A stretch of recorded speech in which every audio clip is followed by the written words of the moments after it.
कोई भी पढ़िए। मैं पढ़ती हूँ जी। 40 नंबर पढ़ लेती हूँ। गुण स्थान, कितने गुण स्थान है जो भव्य मिथ्या दृष्टि जीव ने कभी प्राप्त नहीं किए। छपक श्रेणी पर चढ़कर 8वां, 9वां, 10वां, 12वां, 13वां एवं 14वां गुण स्थान भव्य मिथ्या दृष्टि जीव ने कभी प्राप्त नहीं किए। दीदी आप समझा दे। हाँ, देखो अगर इन गुण स्थानों को अपन प्राप्त कर लेता ना कोई भी भव्य मिथ्या दृष्टि जीव, तो मोक्ष ही चले जाता, क्योंकि क्षपक श्रेणी है ना। 8वें गुण स्थान में अगर जीव क्षपक श्रेणी पर चढ़ता है तो वो सीधा गिरने का कोई चांस नहीं है, सीधा 14वां गुण स्थान होके सिद्ध बन जाएगा। इसलिए अगर ये गुण स्थान प्राप्त कर लेता तो वो फिर से संसार में नहीं आता, लेकिन अभी तक उसने प्राप्त नहीं किए हैं भव्य मिथ्या दृष्टि ने, इसीलिए वो संसार में है ना। हम जो संसार में हैं तो इसी का मतलब ये कि हमने ये गुण स्थान चढ़े नहीं है, कभी नहीं, कभी नहीं, कभी भी नहीं कभी चढ़ा। नहीं। हाँ हाँ। ऐसे कितने गुण स्थान हैं जिन्हें प्राप्त करने के बाद भी जीव मिथ्यात्व गुण स्थान में आ सकता है। दूसरे से 11वें गुण स्थान को प्राप्त करने के बाद भी जीव मिथ्यात्व गुण स्थान में आ सकता है, लेकिन क्षयिक समदृष्टि जीव मिथ्यात्व गुण स्थान में नहीं आ सकता। हाँ, दूसरे गुण स्थान से 11वें गुण स्थान तक अगर अपन ने प्राप्त भी कर लिए है तो भी जीव कहाँ आएगा, मिथ्यात्व गुण स्थान में आ सकता है, क्योंकि परिणाम है। और 11वां गुण स्थान किसका है, उपशम श्रेणी का है ना, वहां से तो नियम से गिरना ही है जीव। अब वो गिरते गिरते गिरते कहाँ तक गिरेगा, तो मिथ्यात्व में भी आ सकता है, लेकिन उन्होंने क्या शर्त रखी कि अगर जीव ये उपशम श्रेणी चढ़ने वाला भी जीव अगर क्षयिक सम्यक दृष्टि है तो वो कभी भी पहले गुण स्थान में नहीं आएगा, वो चौथे गुण स्थान में आके रुक जाएगा, क्योंकि उसका सम्यक दर्शन कैसा है, क्षयिक है ना। तो वो इस मिथ्यात्व में कभी नहीं आ सकता। इसलिए क्षयिक सम्यक दृष्टि जीव को छोड़कर जो दूसरे गुण स्थान से 11वें गुण स्थान से तक के जीव है वे कभी भी मिथ्यात्व गुण स्थान में आ सकते हैं, लेकिन क्षयिक वाला चौथे गुण स्थान में गिरेगा भी तो चौथे में आके रुक जाएगा, है ना। हाँ। और क्या तो कहिए, और कोई भी कुछ कहना चाहे तो जरूर कहिए। मैं पढ़ूं? जी जी पढ़िए ना दीदी, पढ़िए, कोई भी पढ़िए और कोई भी समझाइए। 42 पढ़ रही हूँ। हाँ 42। क्या सर्वार्थ सिद्धि आदि पंच अनुत्तर 9 अनुदेश विमानों में मिथ्या दृष्टि देव रहते हैं? सर्वार्थ सिद्धि पंच अनुत्तर विमानों में 9 अनुदिश विमानों में मिथ्या दृष्टि देव नहीं रहते, वहां केवल सम्यक दृष्टि देव ही रहते हैं। हाँ, 9 अनुदेश। आपकी आवाज थोड़ी धीरे आ रही है, हमारे पास बुक नहीं है ना, समझ में नहीं आया, वापस पढ़िए।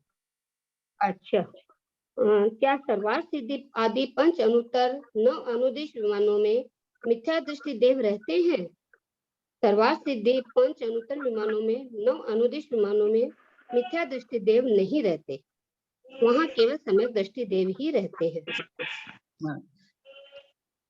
समझा रहा है कोई? आप नहीं तो फिर मैं बोलूं।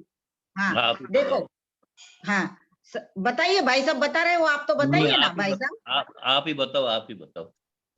हाँ देखो, ये सर विजय वैजयंत जयंत अपराजित और सर्वार्थ सिद्धि, ये जो है ना ये 5 अनुत्तर है और 9 अनुदिश है। तो इनमें क्या है, जीव कब देव बनता है, वहां जो सम्यक दृष्टि जीव है वही वहां जाते हैं, वहां मिथ्या दृष्टि जाते ही नहीं। इसलिए वहां केवल सम्यक दृष्टि देव ही रहते हैं, वहां पर कोई मिथ्या दृष्टि का प्रवेश नहीं है। 5 अनुत्तर और 9 अनुदिश विमानों में वहां मिथ्या दृष्टि देव जाएगा ही नहीं, तो फिर वहां कैसे रहेगा वो, है ना। वहां केवल सम्यक दृष्टि देव ही रहते हैं। कहाँ पर, 5 अनुत्तर और 9 अनुदिश। अब कल ललिता दीदी ने अपने को समझाया था ना कि सर्वार्थ सिद्धि की मात्र 33 सागर आयु है, एक ही आयु है ना, वहां जगन्य आयु ना उत्कृष्ट, एक ही आयु है वहां 33 सागर। लेकिन विजय वैजयंत जयंत और अपराजित इन चारों में जगन्य आयु भी है और उत्कृष्ट आयु भी है ना।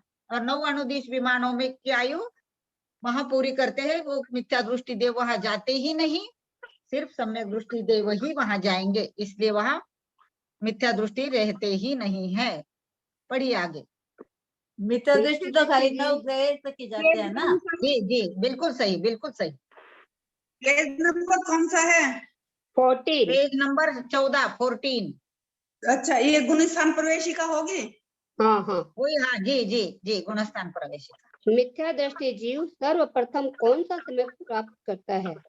मिथ्या दृष्टि जीव सर्वप्रथम उपशम सम्यक प्राप्त करता है।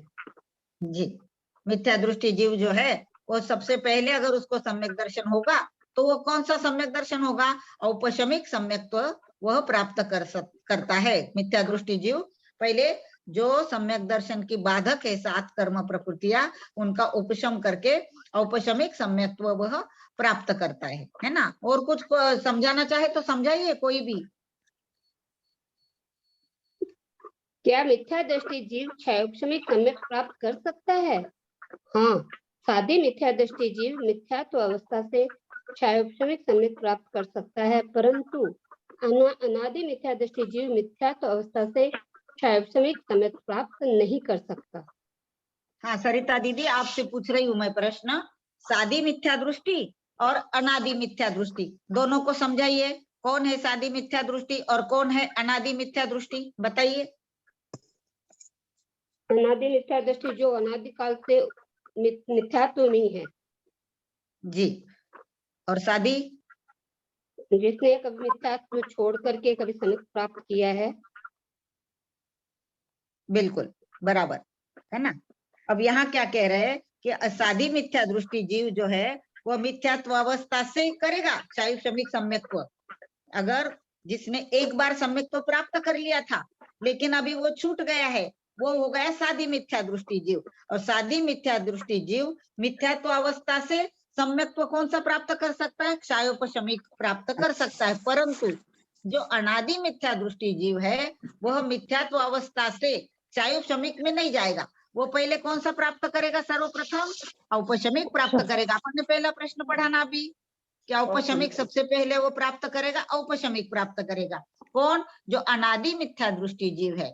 इसलिए अनादि मिथ्या दृष्टि जीव मिथ्यात्व को लेकर क्षयोपशमिक सम्यक्त्व प्राप्त नहीं कर सकता है ना। वो कौन सा प्राप्त करेगा? औपशमिक सम्यक्त्व ही प्राप्त करेगा। ठीक चल रहा है ना मंजू दीदी, बताइए आप। प्लीज विजया जी, आप बोलते हैं तो एकदम अच्छे मोती जगते हैं, कितना सुंदर बताते हैं आप तो। नहीं नहीं, बोलिए, पढ़िए, कोई भी पढ़िए। अनादि मिथ्या दृष्टि जीव क्षयोपशमिक सम्यक प्राप्त नहीं कर सकता। क्यों नहीं कर सकता? क्यों नहीं कर सकता? क्यों नहीं कर सकता? हाँ, अनादि मिथ्या दृष्टि जीव क्षयोपशमिक सम्यक प्राप्त क्यों नहीं कर सकता? क्योंकि क्षयोपशमिक सम्यक दृष्टि के लिए सत्ता में सम्यक प्रकृति का उदय होना अनिवार्य है। वह सादी मिथ्या दृष्टि के और उसमें से जिसने सम्यक प्रकृति उद्वेलना नहीं की हो उसे ही हो सकती है। इसलिए अनादि मिथ्या दृष्टि जीव को क्षयोपशमिक सम्यक तो नहीं हो सकता। हाँ, बहुत सुंदर प्रश्न है कि अनादि मिथ्या दृष्टि जीव जो है वह क्षयोपशमिक सम्यक तो प्राप्त क्यों नहीं कर सकता? करना चाहिए ना उसने। तो ऐसा यहाँ उसका विश्लेषण दे रहे हैं कि जब क्षयोपशमिक सम्यक दृष्टि के लिए क्या आवश्यक है? सम्यक प्रकृति का उदय होना आवश्यक है। और वो सम्यक प्रकृति कब होगी? जब सादी मिथ्या दृष्टि के अगर उसमें सम्यक प्रकृति थी और उसमें उद्वेलना नहीं की हो, उद्वेलना नहीं की हो, तो उसे ही हो सकती है। और इसलिए क्या है, अनादि मिथ्या दृष्टि जीव को कभी क्षयोपशमिक सम्यक्त्व नहीं हो सकता, क्योंकि वहां अभी जो दर्शन मोहनी की 3 प्रकृतियां थी, कौन सी है मंजू दीदी? दर्शन मोहनी की 3 प्रकृतियां बताइए। मिथ्यात्व सम्यक प्रकृति। हाँ, और अनंतानुबंधी की, अनंतानुबंधी क्रोध मान माया लोभ, ये 7 प्रकृतियां सम्यक दर्शन की बाधक है, सम्यक दर्शन होने नहीं देती। अब यहाँ पर वो अनादि मिथ्या दृष्टि जीव है तो उसके मिथ्यात्व के अभी टुकड़े ही नहीं हुए। जब मिथ्यात्व प्रकृति के 3 टुकड़े होंगे ना, तब वो सादी मिथ्या दृष्टि कहलाएगा। लेकिन ये तो अनादि मिथ्या दृष्टि जीव है, इसलिए इसको क्षयोपशमिक सम्यक्त्व नहीं हो सकता। अगर वो उद्वेलना नहीं किया होता, पहले जो उसके पास सम्यक प्रकृति थी वो उद्वेलित अगर नहीं होती तो फिर उसको हो सकता था, लेकिन उद्वेलना नहीं की है उसने, उद्वेलना कर ली है उसने, अब वो नहीं है ना, इसलिए हाँ, उसको वापस नहीं हो मिथ्यात्व में सकता। आ गया। अगर समझ में और किसी को कुछ अच्छे से बताना आता हो तो जरूर बताइएगा। आपसे अच्छा कौन बताएगा? आपसे अच्छा नहीं, कोई नहीं नहीं। समझा सकता। नहीं भाई साहब। चलिए, ललिता जी जी समझा सकती है। किसी और को पढ़ना है तो पढ़े। जी जी जी। मैं पढ़ूं? हाँ, जिसको पढ़ना मैं पढ़े। प्रश्न 46, अनादि मिथ्या दृष्टि जीव संसार में कब तक रह सकता है? अनादि मिथ्या दृष्टि जीव संसार में कम से कम अंतर मुहूर्त और अधिकतम अनंत काल तक संसार में रह सकते हैं। हाँ, क्योंकि क्या है, अनादि से मिथ्या दृष्टि ही जीव है, अभी उसने एक बार भी सम्यक्त्व प्राप्त ही नहीं किया है, तो अगर उसको कम से कम रहना है तो एक अंतर मुहूर्त, क्योंकि फिर मरण कर लेगा, एक अंतर मुहूर्त में वो मरण कर लेगा। लेकिन अगर ज्यादा से ज्यादा अपने को उसका समय देखना है तो अनंत काल तक वह संसार में रह सकता है, क्योंकि वो सम्यक दर्शन प्राप्त ही नहीं करेगा, तो वो अनादि यानी अनादि से है और अनादि तक रहेगा। अगर उसको अंतर्मुहूर्त मरण की अपेक्षा थोड़ी होगा। नहीं होगा दीदी, कैसा तो लेंगे मिथ्या दीदी, दृष्टि समझाइए। रहेगा। मरण के बाद भी तो मिथ्या दृष्टि रहेगा। आप लोग कोई थोड़ा भी दिमाग क्यों नहीं लगाते हैं? मरने के जी, बाद जी, सम्यक जी। दृष्टि हो गया वो। नहीं नहीं, बराबर है दी, समझा दीजिए दीदी, इसको समझा अंतर्मुहूर्त में दीजिए आप। प्रथमोपदेश प्राप्त करके सम्यक दर्शन को प्राप्त कर सकता है। थोड़ा तो अपने मतलब विवेचन करते समय ये करा करिए। कुछ भी विवेचन, मर जाएगा तो सम्यक दृष्टि हो गया क्या मरने से? नहीं नहीं ये तो मोक्ष जाने की अपेक्षा है। दीदी, एक बार समझा दीजिए ना इस मोक्ष प्रश्न को जाने की दीदी। अपेक्षा नहीं है, सम्यक दर्शन होने की अपेक्षा है। किसी को भी हम लोग अभी मिथ्या दृष्टि है, अंतर्मुहूर्त में हमारे प्रथमोपदेश होकर के हम सम्यक दृष्टि बन सकते हैं। अच्छा, ऐसा लेना, हाँ हाँ हाँ दीदी, और अधिक से अधिक अनंत काल तक, है ना। 47, सादी मिथ्या दृष्टि जीव संसार में कब तक रह सकते हैं? सादी मिथ्या दृष्टि जीव न्यूनतम कुछ अंतर्मुहूर्त काल मात्र संसार में रह सकते हैं। अधिकतर अर्ध परावर्तन काल तक संसार में रह सकते हैं। कृष्णा जी म्यूट कर लीजिए। त्रिशला दीदी, आप म्यूट कर लीजिए। ललिता दीदी, आप समझाइए ना ये 47 नंबर का।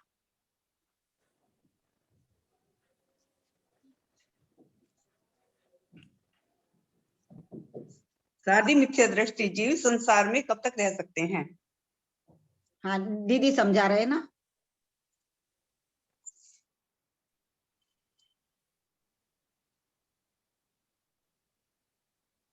नहीं है क्या ललिता दीदी? और कोई समझाइए इसको 47। वो ये कि कम से कम न्यूनतम अंतर्मुहूर्त काल तक और अधिक से अधिक अर्ध पुद्गल परावर्तन काल तक रह सकते हैं। सादी मिथ्या दृष्टि जीव, हाँ, सादी मिथ्या दृष्टि नहीं है शायद, और अच्छे से खुलासा कर देते हैं। भव भ्रमण रहा है। एक बार जिसने सम्यक प्राप्त कर लिया वो मैक्सिमम मतलब अर्ध पुद्गल परावर्तन तक हाँ, ही ये अर्ध पुद्गल परावर्तन काल तक संसार में रह सकता है। हाँ। फिर नियम से मोक्ष चला जाएगा। अंतर्मुहूर्त में मतलब सम्यक दर्शन हो सकता है उसको, अंतर्मुहूर्त काल में सम्यक दर्शन हो सकता है उसको, तो कम से कम तो अंतर्मुहूर्त काल रहेगा और अधिक से अधिक अद्भुत का परावर्तन। उसके बाद में वो दशाध्याय सम्यक दर्शन प्राप्त कर ही लेगा। काल में संसार से मोक्ष कैसे हो है विजया जी? अर्ध पुद्गल परावर्तन काल शेष हो गया, उसके सम्यक प्रकृति की उद्वेलना हो गई तो वो वापिस मिथ्यात्व हो जाएगा ना। हाँ, उद्वेलना हो गई तो हो ही जाएगा। हाँ, वापिस मिथ्यात्व हो जाएगा।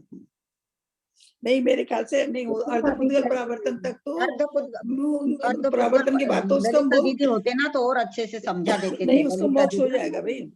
अर्ध पुद्गल परावर्तन के बाद में तो मतलब ऐसा है कि वो संसार में रहेगा ही नहीं, वो जो है नहीं तो हो सकता उसके सम्यक प्रकृति की उद्वेलना हो गई हो, फिर नहीं तो उसका टाइम तो अर्ध पुद्गल परावर्तन नहीं।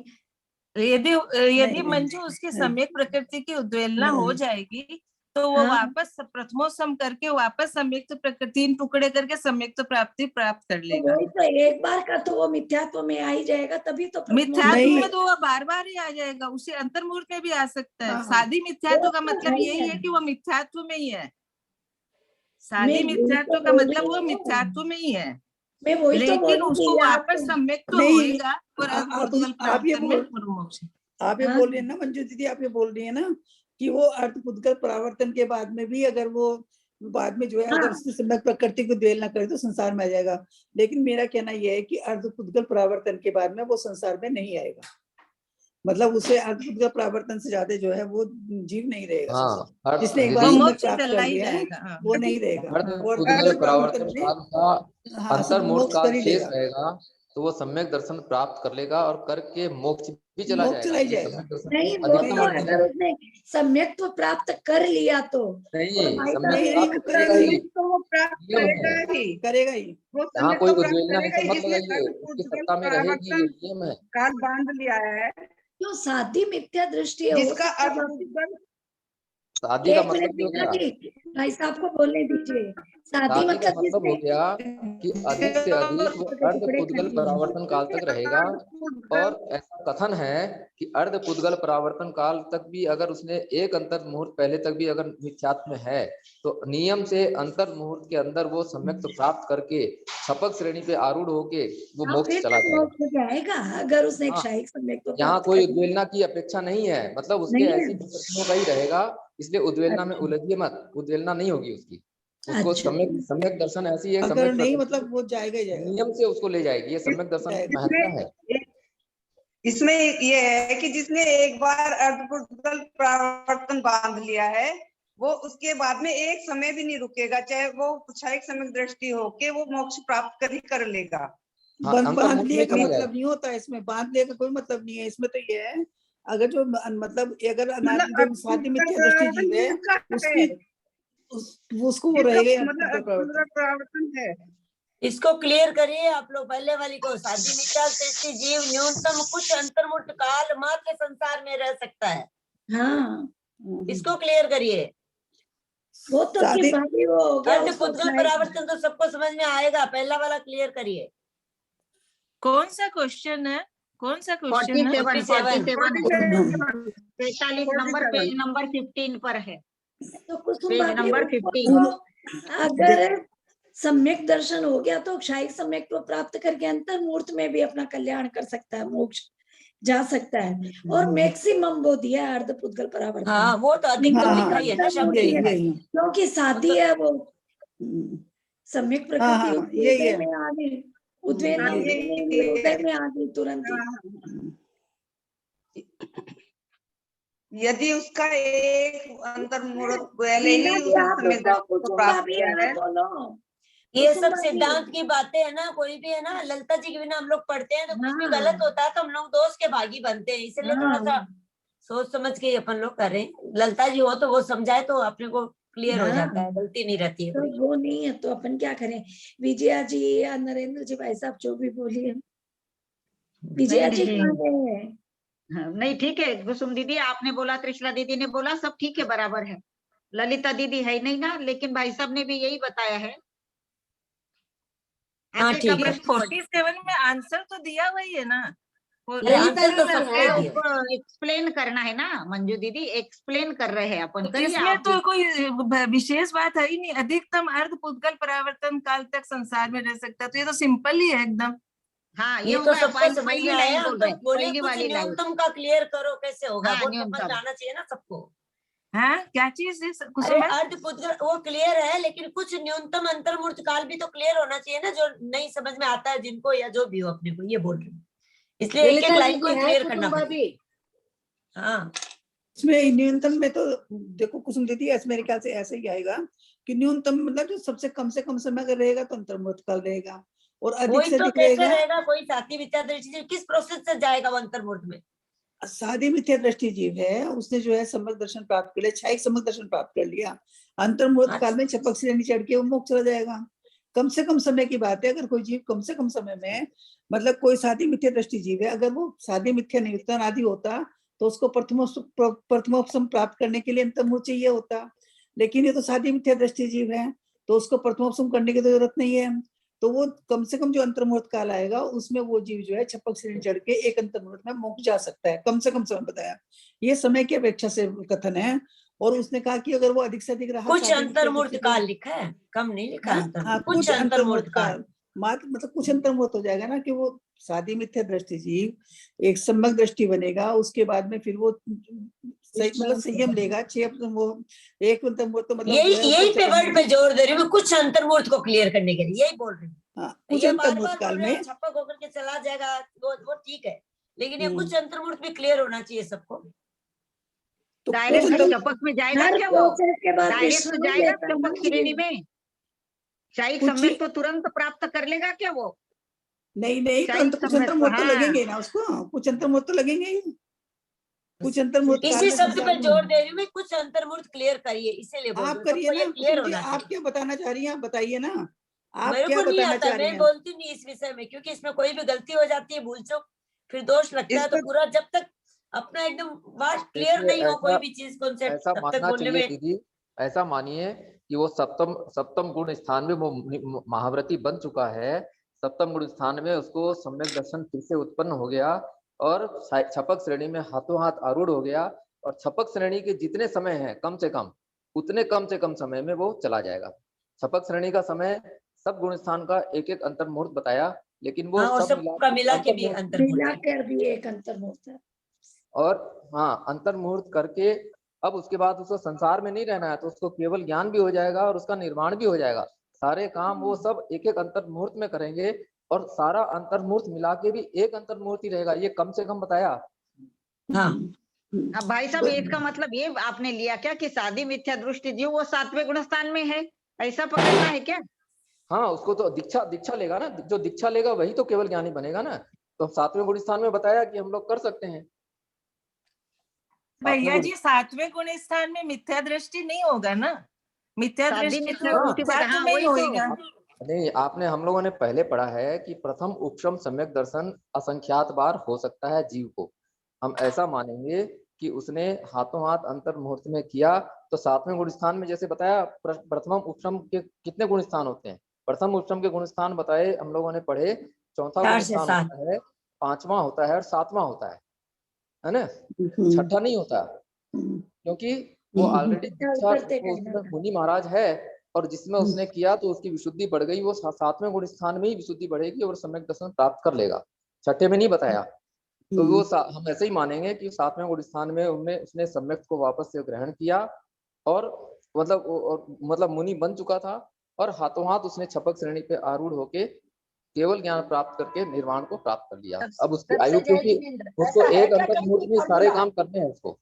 हाँ, ऐसा कहीं फॉर्मूला है क्या कि प्रथमोपशम से 7वां प्राप्त किया और अंतर मुहूर्त में 7वें से आगे बढ़ गया? ऐसा कहीं नहीं है।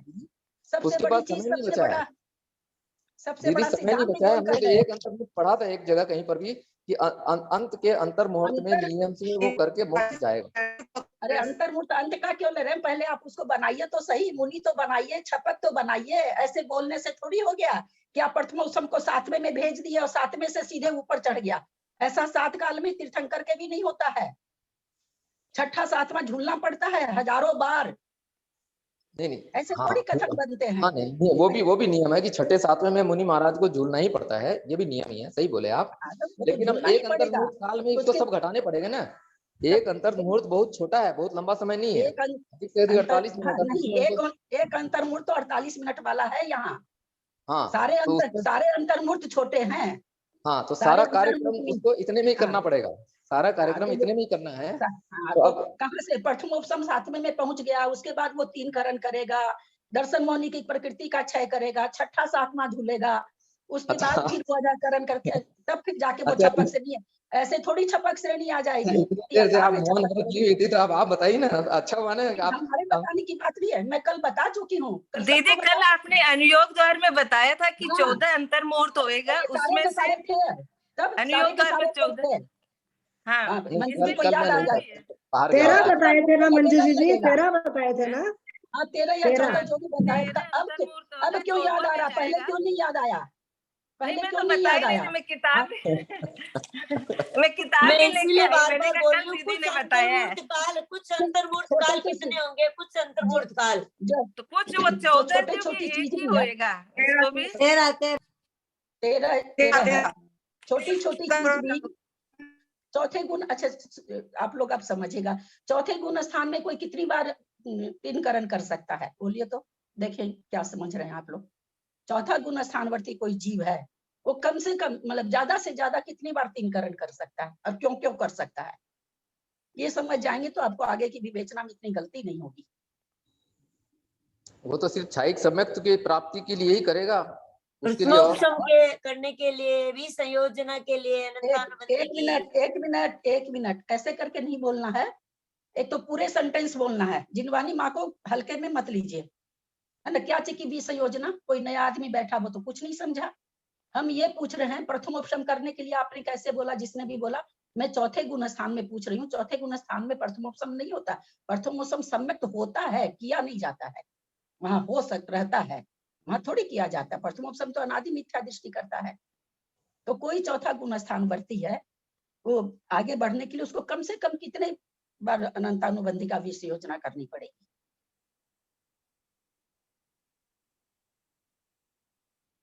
कब कब करता है अनंतानुबंधी का विसंयोजन, कब कब होता है, कब कब होता है? तीन करण का कब कब होता है, दो करण का कब कब होता है? बहुत बढ़िया से समझाए हैं, हजारों बार समझाए। दीदी खाली एक क्षयिक सम्यक्त प्राप्ति करने के लिए ही तो करेगा करण।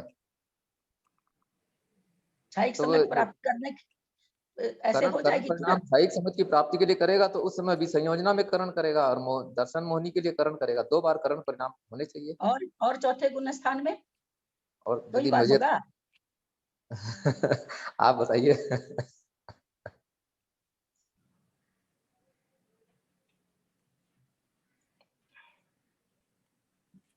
दो बार तो लगता है कि कर लेगा, क्योंकि इसके बाद एक बार क्षयिक चारित्र प्राप्त करने के लिए भी करता है, जब सातवें गुण स्थान में प्रथमोपशम, सॉरी वो तो आपने चौथे गुण स्थान की बात कही ना। चौथे गुण स्थान में तो चौथे गुण स्थान से सातवें में जा रहे हैं ना वो श्रेणी चरण, तो वहां पर उनको तीन करण उसके लिए भी करना पड़ेगा। क्षयिक चारित्र और औपशमिक चारित्र प्राप्त करने के लिए हमेशा तीन करण करने पड़ते हैं, हमेशा ही करने पड़ते हैं। तो वो वहां से अगर उपशम सीधे सातवें में जाके उपशम कर रहा है तो अनंतानुबंधी का विषयोजन करेगा। अगर उपशम नहीं चढ़ रहा, छपक चढ़ रहा, तो फिर तीन करण का उपशम कर तीन अंतःकरण करेगा, तीन विषयोजना करेगा पुनः अनंतानुबंधी की, यानी तीन करण के द्वारा अनंतानुबंधी का विषयोजना करेगा, छपक क्षयिक बनने के लिए करेगा और क्षयिक चारित्र प्राप्त करने के लिए तीन करण करेगा। उसी तरह अगर उपशम चढ़ रहा है तो उपशम के लिए तीन करण, ये तीन तरह के करण चौथा गुण स्थान वर्ती जीव भी कर सकता है, क्योंकि उसके भावों से वो सातवां, पहले से वो मुनि महाराज है, भावों से वो सातवां हो गया, उसका पहले नहीं था, पहले से वो चौथे में था, चौथे में थे मुनि महाराज के परिणाम उतने नीचे थे। अब उन्होंने तीन करण करके पहले तो अनंतानुबंधी की भी योजना पहले की जाती है, उसके बाद दर्शन मोहिनी की क्षय होता है अथवा उपशम होता है, दोनों ही चीज। उसके बाद पहले अनंतानुबंधी के रहते हुए दर्शन मोहिनी का कोई कुछ नहीं कर सकता, क्योंकि अनंतानुबंधी पहले उदय में आती है, दूसरे गुण स्थान में आ जाती है, और मिथ्यात्व पहले गुण स्थान में आता है। तब ये योजना जब भी होती है अंतःकरण की पहले होती है, दर्शन मोहिनी के पहले होती है। तो पहले तीन करण करके अनंतानुबंधी की विषय योजना करेगा, फिर तीन करण करके तीन प्रकृतियों को क्षय करेगा, फिर तीन करण करके या तो द्वितीय उपशम चढ़ेगा या छपक श्रेणी चढ़ेगा। तो तीन करण तो सप्तम गुण स्थान में आके फिर छठे साथ में एक अंतर्मुक्त झूलेगा, फिर तीन करण करके ऊपर चढ़ेगा और तब फिर जाकर के एक अंतर्मुक्त जो कि लघु अंतर्मुक्त होता है, तब जाके वो मोक्ष जाएगा। तो ये इतना विवेचन पहले का, तो जब आप प्रथम उपशम या अनादि मिथ्या दृष्टि ले रहे हैं तो उसको हमको यहाँ तो ये घटाना ही पड़ेगा ना, पहले उसको वेदक बनाना पड़ेगा, सबसे पहले उसको वेदक बनाना पड़ेगा अंतर्मुक्त में, क्योंकि क्षयिक सम्यक दर्शन प्रथमोपशम से नहीं होता है, वेदक से ही होता है। प्रथमोपशम से कोई भी आज तक क्षयिक सम्यक दर्शन को प्राप्त नहीं कर सकता, नियम है।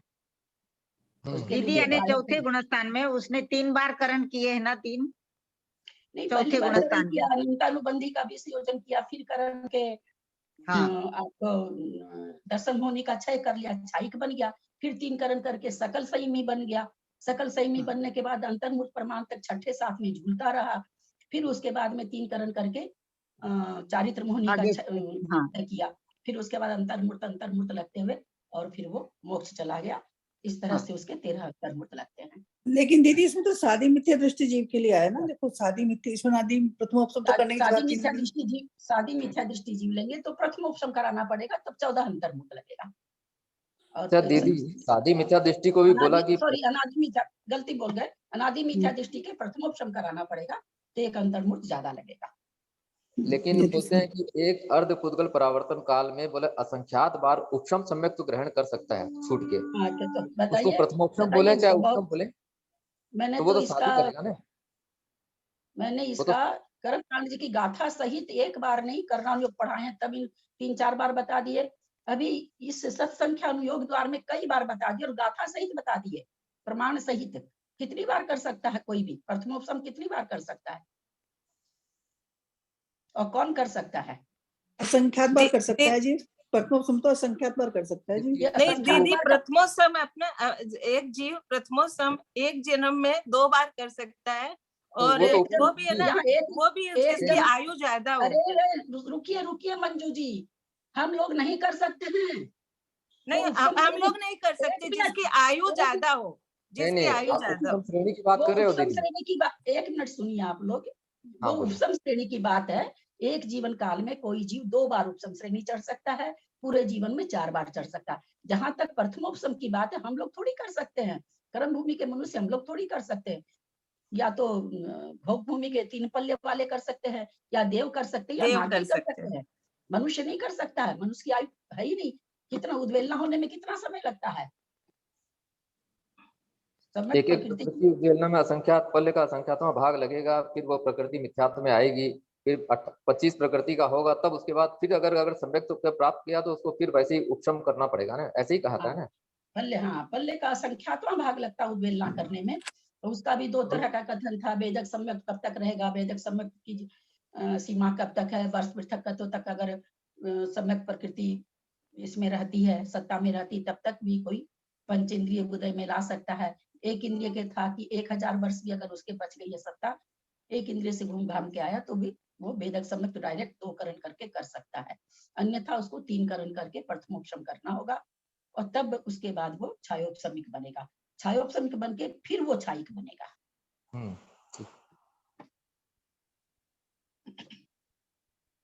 तो वो जो कुछ अंतर्मुहूर्त के लिए बार बार वो जोर डाल रही है कुसुम जी, कुछ मतलब हो गया अब उन्हीं को लोग बोले कि आप बताइए, अब वो नहीं जान रही तब तो सबसे पूछ रही है दीदी।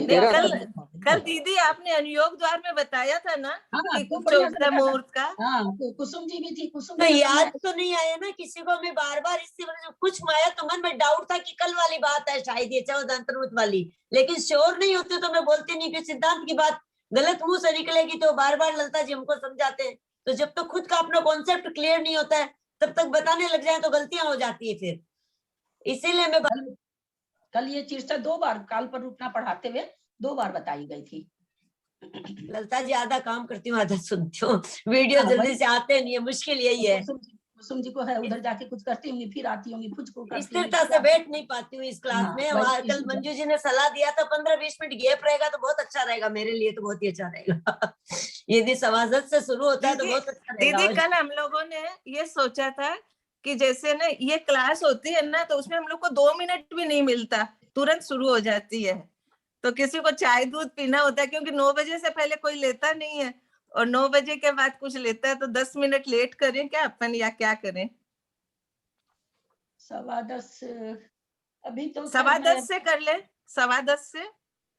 मुझे नहीं लगता है कि कुछ लोग जो इसमें कोई ऑफिस वाले होंगे वो फिर नहीं कर पाएंगे, उनको बहुत हाँ वो ये सबका देख कर ही होगा भाई, वही बात मेरी समझ में। अगर कोई ऐसे होंगे तो मेरे तो चलिए अभी तो मैं घर में हूँ, पैक हूँ। आज मेरा बेटा बोलता है निकली साड़ी उड़ी पहन के, तो कहता कभी देखता तो है नहीं ऑफिस, आज संडे है, बोले मंदिर जाती हैं आप? क्या आज ही हम तो पूछने वाले थे कि अरे दर्शन करने चल जा, आज ही पूछने वाले थे, पूरी रात प्लानिंग बनाते रहे कि जब चाय पीता रहेगा मूड ठीक रहेगा तो उसको पूछेंगे। तो कमरे से निकलते ही पकड़ लिया, बोले मंदिर जाती है क्या आप रोज? मंदिर नहीं तो घर में है, इसलिए समय की कोई बात नहीं, अपने हिसाब से एडजस्ट हो जाएगा, मेरे लिए तो कोई फर्क नहीं पड़ेगा क्योंकि उस समय तो नहीं, अपनी दोनों क्लास के बीच में ना 2 मिनट का भी गैप नहीं होता, जैसे ही वो खत्म होती है या शुरू हो जाती है।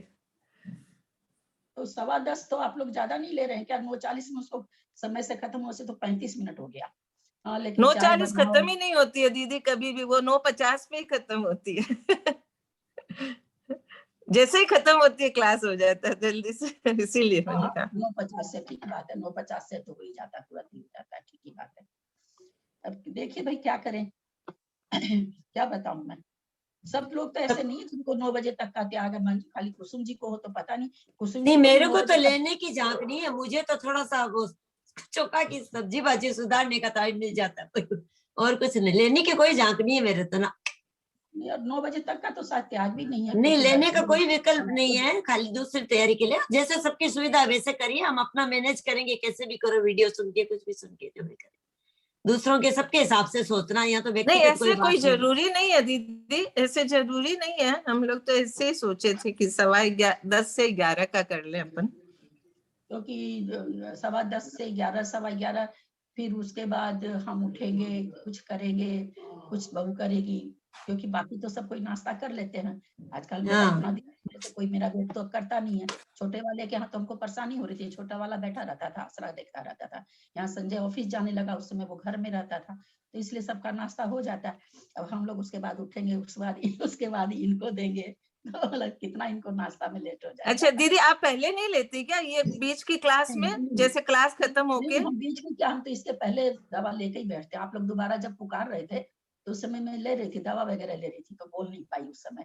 जब बोले ना वो विजया जी पुकार रही थी, ललिता जी समझाइए समझाइए, तो मैं सुन तो रही थी, लेकिन मैं उस समय ले रही थी तो बोली नहीं। तो मैं तो कोशिश करती हूँ 9 बजे के पहले। कोई बात नहीं है, जैसे रहने दीजिए लज्जा, सब डिस्टर्ब हो जाएंगे बेकार, जैसे चलने दीजिए, एक आध दिन के लिए वैसा नहीं करना पड़ता, अपने को ग्रुप के हिसाब से चलना पड़ता है। दीदी ठीक है 9:50 दीदी, ठीक है। ललिता दीदी प्रणाम, जो अपना चल रहा है ना वो ठीक है। भाई साहब वाली 9:30 को खत्म हो जाए तो कोई प्रॉब्लम ही नहीं है। खत्म नहीं करना है अपने को, जैसा चलता है वैसे चलने दीजिए ना। नहीं नहीं, भाई साहब की अगर 9:30 को हो गई तो अपने को 20 मिनट मिल ही रहे ना। नहीं, वो तो 9:40 पे खत्म होती है ना विजया जी? हाँ, वो 9:40 से पे। 9:30 का समय है, समय तो 9 से 9:30 का है। नहीं, समय 9 से 9:40 है।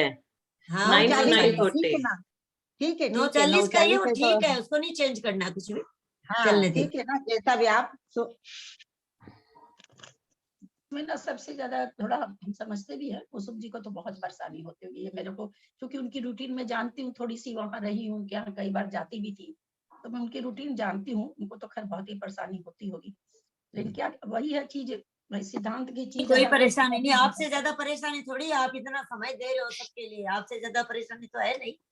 ठीक है, कभी आएगा, आप करिए, आगे बढ़िए अपने खाटी फालतू टाइम। मैं तो मंदिर भी जाने लगूंगी तब भी इस क्लास में मेरे को कोई परेशानी नहीं आएगी, कि इस समय तक तो मंदिर से आ ही जाते हैं। वो इसके पहले वाली कर्मकांड जी शायद हम नहीं कर सके, लेकिन जाने ही नहीं देगा ना, जाने ही नहीं देगा, बैठे हैं घर में, दर्शन ही करने नहीं जाने देगा। अभी घर में ही रहिए, तबीयत का ध्यान रखिए। तो कुछ अंतर्मूर्त काल शादी मिथ्या दृष्टि के लिए वही 14 अंतर्मूर्त आएंगे कि जो कल पढ़े थे? 13 आएंगे, और हाँ 13 आएंगे, 14 का अलग था, और मिथ्या दृष्टि के लिए 14 आएंगे। ये तो हाँ, शादी है ठीक। ना, तो हाँ, ये ठीक। ये कथन बनेगा चौथे गुण स्थान से 13 अंतर्मूर्त, और अगर हम प्रथमोषम कराते हैं तो बनेगा 14 अंतर्मूर्त। पेज नंबर 117 है, अनुयोग द्वार में एकदम साफ साफ लिखा हुआ है, अनुयोग द्वार का पेज नंबर 117 कि एक शादी मिथ्या दृष्टि का न्यूनतम समय और ज्यादातर समय कितना होता है, उसका काल लिखा हुआ तो मेरी दीदी लोग सब जगह बहुत कुछ है, हम लोग देखें तब ना। मैं भी कोई बिना लिखा हुआ मैंने अपने कहा मन एक से बार पढ़ लेंगे तो क्लियर हो जाएगा सबको। हम थोड़ी सिद्धांत अपने मन से बोल सकते, तर्क ना लगा के उस सिद्धांत को क्लियर जरूर कर देते, पर सिद्धांत तो ग्रंथों में लिखा हुआ है, सिद्धांत बना कैसे उसको जरूर थोड़ा सा कोशिश करते हैं समझने की। अंतर्मूर्त नहीं बोलता, मैंने पढ़ा था अंतर्मूर्त तो मतलब एक मोटी अपेक्षा से अंतर्मूर्त लिखा हुआ है, मैंने पढ़ा है तब मैं बोल रहा हूँ। और ये योग द्वार में आपने जो सूक्ष्म वर्णन किया ना 14 अंतर्मूर्त, ये अच्छा है, स्पष्ट हो गया। तो मैं इसी मेरा कहने का यही मतलब था कि हम जो भी लाइन पढ़ते हैं उसको एकदम सिंपली लेके नहीं जाएं, क्योंकि ये तो क्लियर हो गया कि अर्ध पुद्गल पर, लेकिन कुछ अंतर्मूर्त काल को क्लियर करना चाहिए। ये कुसुम जी बहुत अच्छी बात बोली, सिद्धांत ग्रंथ के लाइन नहीं, वो तो लाइन बोल गई, लाइन नहीं, एक एक शब्द को पकड़ना, शब्द को, एक एक शब्द में रहस्य छिपा रहता है, तुरंत उल्टा हो जाता है कथन। अगर हम एक शब्द पर ध्यान नहीं दे, मैं अपनी बात चूंकि मैं देखती हूँ अपने आप को, हड़बड़ में कभी कोई शब्द छोड़ देती हूँ, तो सारा सेंटेंस पढ़ने के बाद कहती हूँ ये ऐसे कैसे लिख दिया आचार्य, ये तो होता ही नहीं है, ये तो होता ही नहीं है, बाद में दोबारा पढ़ते हैं तो कहते हैं आचार्य तो ठीक लिख रखे हैं, हमने ही शब्द पर ध्यान नहीं दिया, है ना। तो ये इसमें एक एक शब्द पर ध्यान देना होगा अपने लोग को। ऐसे नहीं कि एक पंक्ति पढ़ लिया हो गया, पूरी पंक्ति से ही समझ में नहीं आएगा, एक एक शब्द पर जो हम दिमाग लगाएंगे तब अपने लोग को पकड़ में आएगा थोड़ा सा। क्योंकि हम लोग को इतना अच्छा ऑप्शन तो है नहीं, थोड़ा थोड़ा थोड़ा थोड़ा मिलके सबका मिलके थोड़ा सा हो जाता है तो अपना विवेचन हो जाता है। सब अपने एक जैसे थोड़े थोड़े ज्ञान को मिला के अपना कर लेते हैं। कहाँ से लाए बड़े बड़े ज्ञानी, कहाँ से लाए, तो अपना ही ज्ञान काम आएगा अपने लोग को। हो गया क्या समय? हाँ, वो क्लास का टाइम हो गया। चलिए ठीक है, सबसे आइए उस क्लास में, मैं लीव कर रही हूँ।